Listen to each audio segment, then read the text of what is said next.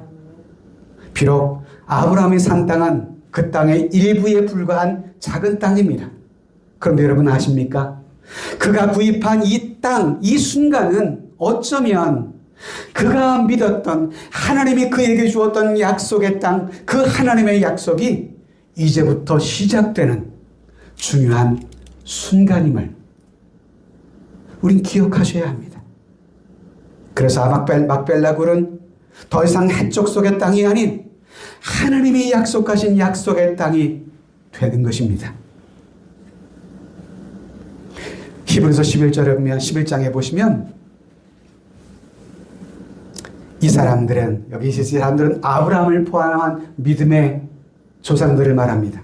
이 사람들은 다 믿음을 따라 죽었으며 약속을 받지 못하였을 때 그것들을 멀리서 보고 환영하며 또 땅에서는 외국인과 나그네임을 증언하였으니 그들이 이같이 말하는 것은 자기들이 본향 찾는 자임을 나타냄이라. 자, 여러분, 아브라함이 소유한 것 막벨라 굴 외에는 지금은 없었지만 그러나 아브라함에게 믿음이 있었어요. 어떤 믿음이요? 하나님께서 그에게 약속하신 그 땅은 하나님이 주신 땅이라고 하는 그 약속의 믿음.